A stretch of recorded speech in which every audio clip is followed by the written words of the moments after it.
ఇల్లేమో ఘోరం, అసలే చీకటి గాఢంధకారం, దారంతా గతుకులు,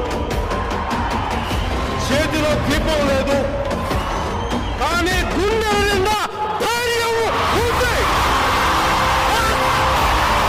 ధైర్యం ఉంది. ధైర్యం ఉంది. నమస్కారం అండి, నా పేరు బాలనాయుడు, జనసేన పార్టీ పైకిరాపేట నియోజకవర్గం. వెల్కమ్ టు జనవాహినితో మీ బాలనాయుడు ఛానల్. మార్చి 14 ఈ తెలుగు రాష్ట్రాల్లో, ఆగస్టు 15 జనవరి 26 ఎట్లా గుర్తుంటుందో అందరికీ, మాకు కూడా మార్చి 14 కూడా అదే విధంగా గుర్తుంటుంది. ఎందుకంటే ఇది జనసేన పార్టీ ఆవిర్భావ దినోత్సవం అన్నమాట. ఒక సాయం సంధ్యవేళ చనిపోయి ఎక్కడున్నాడో సాధినేని సత్యకృష్ణ అని నరసాపురం చెందినటువంటి వ్యక్తి అనమాట. పిలిచి మాకు, సార్ మీరు వెళ్తారు కదా ఇట్లా, మరి బాసు పార్టీ ఓపెనింగ్కి, అప్పటికే మేము చూస్తున్నాం పార్టీ పెడుతున్నానేటువంటి స్క్రోలింగ్ వస్తున్నాయి. మార్చి 14 ఆయన పార్టీని ప్రారంభిస్తున్నారని చెప్పి, ఆ టైంలో ఈయన ఏం చేస్తాడు, ఏం చెప్తాడు అని అనుకుంటున్న తరుణంలో ఈ సత్యకృష్ణ ఆయన కీర్తి చేసిన పాపం ఆయనకి తెలిసిన ఆయన ఒక ఆయన కమ్యూనిస్ట్ భావాలు ఉన్న వ్యక్తి అనమాట. వీళ్ళిద్దరు ఫ్రెండ్స్, జయబాబు గారు. వీళ్ళు ఒక ఆయన ఇక్కడ కూకటపల్లి హౌసింగ్ బోర్డులో ఉండేవాడు. ఆయన ఎన్ని కావాలి బాబు మీకు అన్నాడు. అందరూ పాసల కోసం కొట్టుకుంటే నాకు స్కిల్ అని చెప్పేసి దగ్గర నాకు ఒక 10 పాసలు పైన ఇవ్వబోయాడు. కానీ నేను లేదండి, ఇది వేరే వాళ్ళకి ఇవ్వండి అని చెప్పి నాకు ఇస్తే, నేను రాజారావు అని చెప్పి ఇప్పుడు ఆయన ఒక ఎంఎన్సీ కంపెనీలో పనిచేస్తాడు ఫార్మాలో. ఆ కుర్రోడ్ని తీసుకొని నోవాటెల్ హోటల్ హైటెక్స్కి వెళ్ళడం జరిగింది. ఆ జెండాలో వైట్ కలర్ మధ్య ఆ రెడ్ కలరు మధ్యలో షట్చక్రం, ఇవన్నిటిని చూసి ఆ డీజే సౌండ్ సిస్టమ్కి మాలో ఒక వైబ్రేషన్ వస్తుంది. అప్పటికే అదే చూశారు కదా ఆ డ్రెస్సు, పాత సినిమాల్లో పేద జర్నలిస్టులు వేసుకునేటటువంటి ఒక డ్రెస్ వేసుకొని వచ్చాడు. వచ్చి ఆయన ఇచ్చిన స్పీచ్కి పార్టీ పెట్టారు, దాని పేరు జనసేన. ఆయన అన్న ఒకే ఒక మాట నన్ను బాగా ఆలోచింపచేసింది అనమాట. అదేంటంటే, రాజకీయం అంటేనే సామాజిక సేవ. మరి సామాజిక సేవ చేద్దామని చెప్పి రాజకీయాల్లోకి వచ్చినటువంటి వ్యక్తులు మేనిఫెస్టో అని ఒకటి పెడుతున్నారు. అంటే ఈ మేనిఫెస్టో ఏంటి మళ్ళా అంటే, మేము ఇచ్చేస్తాం మీకు, మేము ఇచ్చేస్తాం అని చెప్పి ఆ మాట నన్ను బాగా ట్రిక్ చేసింది అనమాట. అంటే ఈయన చాలా స్వచ్ఛమైనటువంటి భావాలతో ఈయన వచ్చాడు. అప్పటివరకు ఏంటి మేనిఫెస్టో, అవును నాలో ఏదైతే అనుకుంటున్నానో అదే పవన్ కళ్యాణ్ గారు ప్రతిబింబింపజేశారేమో అనిపించింది అనమాట. నిజం. కానీ జనాలు కూడా మేనిఫెస్టోకి అలవాటు పడిపోయి వాళ్ళు కూడా నీ మేనిఫెస్టో ఏంటని అడుగుతున్నారు. అదేవిధంగా రాజకీయ నాయకులు అలవాటు చేశారా, లేదంటే జనాలు అలవాటైపోయినటువంటి జనాలు రాజకీయ నాయకులు అడుగుతున్నారో తెలియదు. కానీ మేనిఫెస్టో అనేది ఒక రకమైనటువంటి మంత్రదండంలో తయారైంది. ఆ మేనిఫెస్టోలో మేము వచ్చేస్తాం అని చెప్పడం, ఎన్నికలకు ముందు హామీలు అని చెప్పేసి వీళ్ళని మాయలో పడేయడం, అవి కొన్ని చేయడం, కొన్ని చేయకపోవడం. అవి కూడా ఎలా అయిపోయాయంటే, చివరికి ఒక వీడియో చేస్తాను, పథకాలు అంటే సంక్షేమ పథకాల పేరుతో నిజంగా సంక్షేమం కోసం కాకుండా వీళ్ళు ఉన్నటువంటి ఖజానా మొత్తం ఖాళీ చేసి ఏమాత్రం అభివృద్ధి కానీ స్వయం సమృద్ధి కానీ కల్పించకుండా ప్రజలను ఒక సోమరపోతుల్లాగా చేసేటటువంటి కార్యక్రమం ఈ యొక్క మేనిఫెస్టోలో తీసుకొస్తున్నారు అనేది స్పష్టమైందనమాట. సో ఆ ఒక్క మాటతోనే సింగిల్ ఎజెండాతో ఇంకా నేను అప్పటి నుంచి కూడా వెళ్తూ ఉన్నాం అనమాట.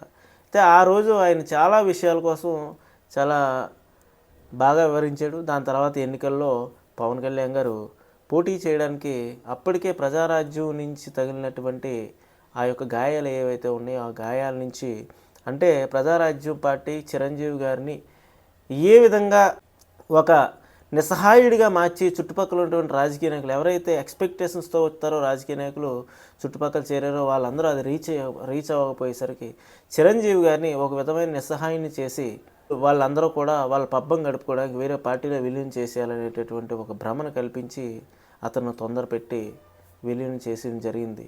లేనిపోని మాటలో ఎందుకు పడాలి అని చెప్పి ఒక సున్నిత హృదయుడైనటువంటి చిరంజీవి గారు ఆ పార్టీని విలీనం చేయడానికి ఒక కారణమైంది. అదే కాదు, మన వెనకాల వచ్చిన వాళ్ళు కూడా మరి వీళ్ళని ఏదోలాగా సెటిల్ చేయాలి కాబట్టి అప్పుడు కాంగ్రెస్ పార్టీ రాజశేఖర రెడ్డి గారు చనిపోయే వ్యాఖ్యలు ఉంది కాబట్టి, సరే వీళ్ళకి ఏదైనా ఒక ప్లేస్మెంట్ అవుతుంది అని చెప్పి, న్యాయం జరుగుద్దని చెప్పి ఏవైతే ఆ గాయాలు ఉన్నాయో ఆ గాయాలని మర్చిపోలేటువంటి పవన్ కళ్యాణ్ గారు ఆయన యువరాజ్యం అధ్యక్షుడిగా చేస్తూ చాలా ఫెరోషియస్ స్పీచెస్ ఇస్తూ జనంలోకి వెళ్ళాడు. అంటే ఆయనకి చిన్నప్పటి నుంచి నిగూఢంగా దాక్కున్నటువంటి ఈ యొక్క సమాజ హితం ఏదైతే ఉందో, తాడిత పీడిత శ్రామిక వర్గాల కోసం ఆయన తపనని యువరాజ్యం ద్వారా చిరంజీవి గారి నాయకత్వంలో ముందుకు తీసుకెళ్దాం అనుకున్నప్పుడు, ఎప్పుడైతే ఈ యొక్క కొంతమంది పవన్ కళ్యాణ్ గారిని కనీసం కన్సిడర్ చేయకుండా అందరికీ తెలిసినటువంటి ఒక నిర్మాత, వీళ్ళ చుట్టమైనటువంటి ఒక బంధువు, వీళ్ళందరూ కూడా చాలా తేలిగ్గా తీసుకున్నారు పవన్ కళ్యాణ్. ఆ యొక్క గాయాల్ని చిరంజీవి గారిని ఉన్నత స్థానంలో చూడాలన్నటువంటి అతని యొక్క తపన్ని పవన్ కళ్యాణ్ గారు తన గుండెల్లో దాచుకొని దాన్ని డైవర్సిఫై చేస్తూ ఆ రోజు జరిగినటువంటి రాష్ట్ర విభజన, సమగ్రమైనటువంటి విభజన జరిగిందండి ఆ రోజున. ఎందుకంటే మనకు సంబంధించినటువంటి చాలా భూభాగాలు కాపాడుకోకపోవడం, ఒకవేళ విభజన జరుగుతుందని తెలిసి కూడా ఆ రోజు ఉన్నటువంటి నాయకులు, అటు కాంగ్రెస్ అయితేనేమి, ఇటు తెలుగుదేశం పార్టీ అయితేనేమి, ఇతర పక్షాలు కూడా సమైక్యాంధ్ర అని చెప్పేసి ఆంధ్ర ప్రాంత వాదులందరూ గట్టిగా ఉండడం వల్ల ఏవైతే మనకు ఆ రోజు కోరికలు రావాల్సి ఉన్నాయో అవేమీ కోరకుండా ఉండడం వల్ల సమైక్యాంధ్ర అనేది వీలు కాదు, ఇంకా రాష్ట్ర విభజన తప్పనిసరి అనుకున్న స్థితిలో తెలంగాణని అసమగ్రంగా విభజించడం జరిగింది. బిల్లును తేవడం జరిగింది. కాంగ్రెస్ బీజేపీలు ఆ రోజున పార్లమెంటు యొక్క డోర్లు మూసి మరి. సో ఇదన్నిటిని చూసి ఆయన గాయపడి ఆయనకున్నటువంటి సామాజిక కోణాన్ని, సామాజిక అంశాలన్నింటినీ కూడా దీనికి రాజకీయ పరిష్కారమే మార్గం అని చెప్పి ఆయన అనుకుని జనసేన పార్టీని స్థాపించడం జరిగింది. ఆ ముందు జరిగినటువంటి ఈ గాయాల కారణంగా ఆయన 2014లో బీజేపీ పార్టీకి, మోడీ గారు అప్పుడు వేవ్ రన్ అవుతుంది, మోడీ గారు ఖచ్చితంగా ఒక బలమైన నాయకుడు కావాలి, కాబట్టి మోడీ గారికి నేను బేషరతుగా మద్దతు తెలుపుతానని చెప్పి మద్దతు తెలుపుతుంటే, ఆ రోజు ఉన్నటువంటి చంద్రబాబు నాయుడు గారు మోడీ గారితో కలిపి వెళ్ళాలనుకున్నప్పుడు మోడీ గారి కారణంగా పవన్ కళ్యాణ్ గారు ఆనాడు చంద్రబాబు నాయుడు మోడీ ఆ యొక్క ఎన్డీఏ కూటమికి మోడీ 1.0కి మద్దతు తెలపడం జరిగింది. విభజన తర్వాత జగన్మోహన్ రెడ్డి రాజశేఖర రెడ్డి చనిపోయాడని చెప్పి ఇల్లు తిరుగుతూ ఓదార్పు యాత్ర అని చెప్పేసి ఊరు వాడ తిరుగుతూ ఉన్నటువంటి జగన్మోహన్ రెడ్డికి ఫెచ్చింగ్ ఉన్న టైంలో పవన్ కళ్యాణ్ ఎప్పుడైతే ఇలా వచ్చాడో మాబోటి అందరం కూడా ఆ రోజున తెలుగుదేశం పార్టీకి సపోర్ట్ చేయడం, తెలుగుదేశం పార్టీ బీజేపీ వ్యక్తులు గెలవడం, ఆ రోజు ఉన్న పరిస్థితుల్లో ఆ తక్కువ సమయంలో ఇప్పుడు ఎందుకులే, నేను 25 కేజీల బియ్యం కోసం కాదు, 25 సంవత్సరాల భవిష్యత్తు కోసం వచ్చాను, 25 సంవత్సరాల సుదీర్ఘమైనటువంటి రాజకీయ భవిష్యత్తు కోసం నేను పార్టీని పెట్టానని చెప్పినటువంటి పవన్ కళ్యాణ్ గారు ఒక కమిట్మెంట్తో ఆ రోజు పోటీ పెట్టలేదు. మేము కొంచెం అసంతృప్తి చెందిన మాట వాస్తవం. కానీ ఆయన చాలా దూరదృష్టితో దాని తర్వాత 5 సంవత్సరాలు కూడా కలిపి చేసినా సరే ప్రభుత్వంలో భాగస్వామ్యం కాలేదు, ఏమీ తీసుకోలేదు, ఏ ఒక్క నామినేట్ పోస్టులు కానీ మినిస్టర్స్ కానీ ఏమీ తీసుకోకుండా చేశాడు. కానీ అప్పుడు జరిగినటువంటి ఏదైతే హామీలు ఇచ్చారో హామీలన్నీ తెలుగుదేశం పార్టీ నెరవేర్చకపోవడం, మరి బీజేపీ పార్టీ ఆ రోజున స్పెషల్ స్టేటస్ ఇస్తానన్ను, స్పెషల్ ప్యాకేజ్ ఇస్తానన్ను, నెక్స్ట్ పోలవరానికి ఈ హోదా రాకపోవడం, రైల్వే జోన్ రాకపోవడం, ఈ అన్ని కారణాల వల్ల ఆయన డిఫర్ అయ్యి ఈ యొక్క ఏదైతే ఎన్డీఏ 2.0 ఉందో 2.0లో విడిపోయారు. విడిపోయినప్పుడు బీజేపీ ఒంటరిగా పోటీ చేసింది, జనసేన ఒంటరిగా పోటీ చేసింది, టీడీపీ ఒంటరిగా పోటీ చేసింది. అప్పుడు 2019లో జనసేన పార్టీ మేము ఎక్స్పెక్ట్ చేసిందంటే కనీసం 15-20 సీట్లు వస్తాయని చెప్పి ఎక్స్పెక్ట్ చేసాం ఆ రోజులో. కానీ ఎందుకో మరి ఓటు అనేది నాకు ఒక్క ఛాన్సు అని జగన్మోహన్ రెడ్డి అంటుండో, తండ్రి చనిపోయాడు, తండ్రి చనిపోయిన బిడ్డ అని చెప్పి ఒక సింపతితో ఈయన అధికారంలోకి రావడం జరిగింది. అయితే ఆ రోజున చాలా దారుణంగా తెలుగుదేశం పార్టీ మరియు వీళ్ళందరూ ఓడిపోయారు. అందులో జనసేన పార్టీ యొక్క ఎఫెక్ట్ చాలా ఎక్కువ ఉంది. ఎందుకంటే చాలామంది మినిమల్ మెజార్టీతో గెలిచారు. ఆడ గెలిచిన ప్రతి దగ్గర పవన్ కళ్యాణ్ గారికి ఒక భారీ స్థాయిలో ఓట్లు వచ్చినాయి. సో ఆల్మోస్ట్ ఆల్ 6.5% ఓటింగ్ వరకు పవన్ కళ్యాణ్ గారికి జనసేన పార్టీకి వచ్చింది. కానీ మాకందరికి ఏముండేదంటే పవన్ కళ్యాణ్ గారిని ఉన్నతమైన స్థానంలో చూడాలి, అటువంటి గొప్ప వ్యక్తి రాష్ట్రాన్ని ముఖ్యమంత్రి అయితే ఖచ్చితంగా సమాజంలో మార్పులు తీసుకొస్తాడు, రాజకీయంలో మార్పులు తీసుకొస్తాడు అనేటటువంటి ఒక నినాదంతోనే మేము ఉన్నాం. అదేవిధంగా పార్టీకి మేము కూడా మాకు తోచినంతలో ఖర్చు పెట్టుకోవడం, మాకు తోచినంతలో ఏదో ఒకటి కంట్రిబ్యూషన్, నియోజకవర్గంలో స్థానికంగా పార్టీలో ఏ విధమైన అంతర్గతమైన వైరుధ్యాలు ఉన్నా కూడా ఫైనల్గా పవన్ కళ్యాణ్ గారి నిర్ణయం, పవన్ కళ్యాణ్ గారి కోసం పనిచేసేవాళ్ళం. అయితే 2019 సినిమాలు తీసుకుంటే 2019 నేను 2 దగ్గర ఓడిపోయాడు, ఉన్న ఒక దగ్గర నెగ్గితే అది కూడా అతను వైసీపీ పార్టీలో పోవడం జరిగింది. అయినా కూడా చాలా షాకు గురయ్యాం అందరం, ఇది పవన్ కళ్యాణ్ గారు ఓడిపోవడమా, అయ్యో ఇంత మంచి వ్యక్తిని ఎందుకు ఓడగొట్టేశారని చెప్పి. కానీ జనాలందరూ కూడా రాజుగారు పాలు పోయమంటే అందరూ నీళ్ళు పోసినట్టుగా ఈడేస్తాడు ఒకటి ఆడేస్తాడు ఒకటి ఆడేస్తాడు అనుకుంటా చివరికి ఆయనకి గెలిపించనివ్వకుండా గాజువాక భీమవరంలో ఓడిపోయారు. ఓడిపోయినా సరే ఈయన నించున్నాడు. నించొని జగన్మోహన్ రెడ్డి చేసేటటువంటి అరాచక పాలనని, అసమర్థమైనటువంటి పరిపాలనని ఎండగడుతూ అసెంబ్లీలో ఎవరో లేకపోయినా, అసెంబ్లీని ఈయన గొంతు లేకపోయినా 2019 తర్వాత ఈయన గొంతు మాత్రం వినిపించింది. ఇలా ఈయన పార్టీని తీసుకెళ్తూ ఉంటే మేము ఎప్పటికీ ఒకటే, ఆయన పార్టీ అంటూ ఉంటే చాలు, కానీ ఆ చుట్టుపక్కల చేరేటటువంటి కొందరు వ్యక్తుల మీద ఎప్పుడూ మాకు అపనమ్మకం ఉండేది. అది ఆయన ప్రజారాజ్యం అనుభవంతో చాలా జాగ్రత్తగా దాన్ని ఛేదించుకుంటూ వచ్చాడు అనేది తదనంతరం మాకు అర్థమైందనమాట. ఎక్కడ చూసినా పవన్ కళ్యాణ్ గారికి జనాలు ఉన్నారు. ఆ జనాల్ని ఓట్లుగా మలిచేటటువంటి శక్తివంతమైనటువంటి ground level leadership Pawan Kalyan గారు లేకపోయింది. ఎందుకంటే పవన్ కళ్యాణ్ గారు అంటే ఇష్టమే, కానీ ఇప్పుడు నేను మంచివాడిని కాదనుకోండి, నా దగ్గర నాకు ఎలా ఓట్లు వేస్తారు? నేను పట్టుకున్నటువంటి జెండాకి ఓట్లు వేయరు కదా. పవన్ కళ్యాణ్ మంచోడే, ఇలాంటి దిక్కుమాలి అది ఇక్కడ ఓటేసి ఎక్కడ తిరుగుతున్నాడు ఎక్కడ కాలేదు అని చెప్పేసి అనుకుంటారు. ఇది కూడా పవన్ కళ్యాణ్ గారు గ్రహించారు. రాజకీయాల్లో పొలిటికల్ పార్టీ అయిన తర్వాత గెలుపుకోవటమే కామన్, కానీ ఇంత దారుణంగా ఓడిపోయిన తర్వాత, ఎందుకంటే జీరో బడ్జెట్ పాలిటిక్స్ని తెచ్చాడు, చాలా మంచి క్యాండిడేట్కి ఇచ్చాడు, కానీ అయినా సరే ఓటమి భారం మోయకి తప్పలేదు స్వయంగా పవన్ కళ్యాణ్ గారే. అయినా కూడా మొక్కబోని దీక్షతో మరొక్కసారి ఈయన ఉప్పిల్లగా ఎగసిపడేవాడు. ఎందుకంటే ఈయనకి జనబలం ఉంది, అడుగు తీసి అడిగేస్తే జనబలం. దానికి ప్రత్యేకమైనటువంటి ఉదాహరణ ఓడిపోయిన తర్వాత వితిన్ 6 months కాకుండానే ఈయన తేరుకొని ఎంబడే ఈయన వైజాగ్ వెళ్తే, వైజాగ్లో అతనికి పట్టినటువంటి నీరాజనం, ఎవరైతే ఇసుక ఆపేసి ఇసుక కొత్త పాలసీ చేస్తారని ఆ రోజు జగన్మోహన్ రెడ్డి గవర్నమెంట్ చేసినటువంటి ఒక నిరంకుశమైనటువంటి పాలసీ కోసం వెయిట్ చేస్తూ ఎంతోమంది తాపీ మేస్త్రులు మరియు అసంఘటిత కార్మికులు ఎంత విలవిల్లాడిపోయారో అందరం చూసాం. ఆ టైంలో పవన్ కళ్యాణ్ గారు, ఓడిపోయిన పవన్ కళ్యాణ్ గారు వైజాగ్ వెళ్తే ఇసుకేస్తే రాలనంత జనం, దాన్ని చూసి మాకు అనిపించింది పవన్ కళ్యాణ్ గెలిచేశాడు. ప్రజల హృదయాల్లో పవన్ కళ్యాణ్ ఉన్నాడు, పవన్ కళ్యాణ్ గెలిచాడు. పవన్ కళ్యాణ్తో ఉన్నటువంటి మనం కూడా గెలిచాం. ఈరోజు కాకపోతే రేపు ప్రాక్టికల్ గెలుపు, కానీ థియరిటికల్గా పవన్ కళ్యాణ్ గారు అందరి మనసుల్లో ఉన్నారని చెప్పి మేమందరం అనుకున్నాం. తర్వాత మళ్ళీ తదనంతరం జరిగిన పరిణామాల్లో మోడీ గారు మళ్ళీ పవన్ కళ్యాణ్ గారితో, ఆ మోడీ గారు వీళ్ళందరూ దగ్గర అవ్వడం, దగ్గర అయిన తర్వాత మోడీ గారితో అసోసియేషన్లో ఉండడం. కానీ ఈ తదనంతర పరిణామాల్లో పవన్ కళ్యాణ్ గారు ఆయన మళ్ళా పొత్తు పెట్టుకోక తప్పని పరిస్థితి ఏర్పడింది. దానికి ప్రధాన కారణం ఆయనకి ఓట్లు ఉన్నాయి, ఓటింగ్ ఉంది, కానీ ఆ ఓటింగ్ని కన్సాలిడేషన్ చేసేటటువంటి లీడర్షిప్ గ్రౌండ్ లెవెల్లో తయారవ్వకపోవడం వల్ల ఇంకా ఎక్కడో ఆయనకు ఒక విధమైనటువంటి అనుమానం ఏర్పడింది.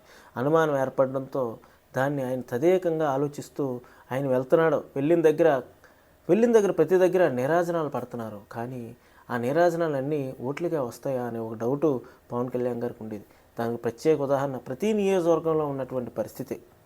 రీసెంట్గా మనం ప్రతిపాడు నియోజకవర్గం సంబంధించినటువంటి వ్యక్తిని సస్పెండ్ చేశారు ఇన్ఛార్జ్గా. నాకు ప్రతిపాడు నియోజకవర్గంలో రాజకీయంగా బలంగా ఉన్నటువంటి కొంతమంది చెప్పిన మాట ఏంటంటే, అతనేంటండి ఇన్ఛార్జ్, ఎంతోమంది ఆయన కోసం పనిచేయడానికి సిద్ధంగా ఉన్నాం వేరు పార్టీల్లో ఉండి, కానీ ఇన్ఛార్జ్ ఆయనకి ఇస్తున్నారు, కార్యక్రమాన్ని ఆయన చేస్తున్నాడు, ఎవరిని రానివ్వట్లేదు అనే పరిస్థితి అక్కడ ఉండేది. ఎన్నోసార్లు పవన్ కళ్యాణ్ గారు దాన్ని ప్రస్తుతించే సభల్లో మీరు చెండి అందరినీ కలుపుకోండి, హృదయ వైశాల్యం పెంచుకోండి అని చెప్పి, కానీ ఎవరో కూడా ఆ మాటని పెడచేవని పెట్టారు. దీంతో ఆయన ఒక విధమైనటువంటి ఆత్మవిమర్శ చేసుకొని తదనంతరం ఇక్కడ జగన్మోహన్ రెడ్డి అభివృద్ధికి, ఎంతో ఎంటర్ప్రినర్షిప్కి, ఇండస్ట్రియలిస్టులకి, బిజినెస్కి, వ్యవసాయానికి పేరెన్నికగలిగినటువంటి ఆంధ్రప్రదేశ్ని, దేశంలోనే ప్రపంచంలోనే పేరెన్నికగలిగినటువంటి ఆంధ్రప్రదేశ్ నిర్వీర్యమైపోతుంది, పెట్టుబడులు రావట్లేదు, ఏంటి ఈ పప్పు బెల్లాల పండుగలు పెంచబెట్టడం ఏంటి, రోడ్లు ఏంటి, ఆ మందు ఇవ్వడం ఏంటి, ఈ అరాచకం ఏంటి, నామినేషన్ లేకుండా అడ్డుకోవడం ఏంటి, ఇదేం పరిపాలన అని చెప్పి ఆలోచించుకొని చంద్రబాబు నాయుడు గారిని జైల్లో పెడితే తెలుగుదేశం పార్టీ పూర్తి స్థాయిలో జెండా పట్టుకొని తెలుగుదేశం పార్టీ నాయకులు బయటికి రాలేనటువంటి స్థితి ఆనాడు. అటువంటి స్థితిలో ఉన్నటువంటి తెలుగుదేశం పార్టీతో పవన్ కళ్యాణ్ గారు కారణాలు తెలియదు, ఎవరు ఒప్పించారో తెలియదు, ఆయనకి ఎన్ని సీట్లు చెప్పారో తెలియదు, విజయనగరం జిల్లా ఉన్నటువంటి ఒక ప్రాంతానికి అయినా ఒక పర్యటనకి వెళ్ళినప్పుడు ఖచ్చితంగా మేము పొత్తు పెట్టుకొని వెళ్తున్నాం అని చెప్పి ఆ రోజు ఆయన చెప్పడం జరిగింది. పవన్ కళ్యాణ్ గారు ఎయిర్పోర్ట్కి వస్తుంటే అక్కడ సరైన సెక్యూరిటీ ఇవ్వరు, ఆయన సభలకు వెళ్తుంటే పర్మిషన్లు ఇవ్వరు, హెలికాప్టర్ దిగడానికి పర్మిషన్ ఇవ్వరు. ఇట్లా రకరకాలుగా చేస్తున్నటువంటి ప్రజాస్వామ్యం కూనీ జరిగిపోతుందని చెప్పి ఆలోచించుకున్నటువంటి పవన్ కళ్యాణ్ గారు సరే ఏదైతే అదే అయిందని చెప్పి తెలుగుదేశం పార్టీతో పొత్తుకు సిద్ధపడ్డారు.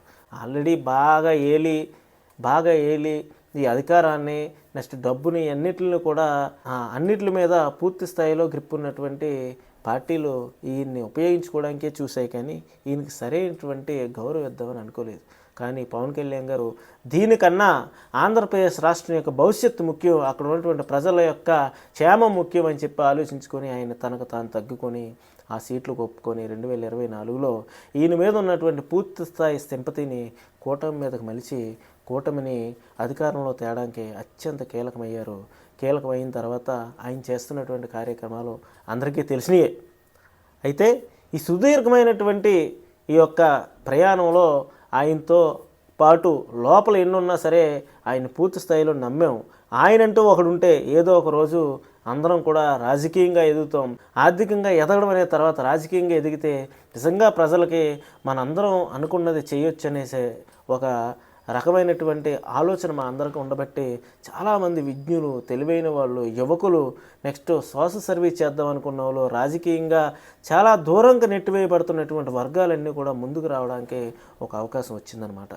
కానీ ఎప్పటికీ కూడా మాకు ఇష్టం ఉన్నా లేకపోయినా ఇంకొకరితో కలిసినప్పుడు మీరు పని చేయండి అంటే ఆ పని చేసుకొచ్చాం. కానీ ఏ రోజు కూడా ఆయన మాటకి వ్యతిరేకంగా ఎప్పటికీ లేదు, ఉండదు, రాబోదు భవిష్యత్తులో కూడా. ఎందుకంటే ఆయన అమ్మ నాన్న తర్వాత అంతగా గౌరవించేటటువంటి వ్యక్తి పవన్ కళ్యాణ్ గారు.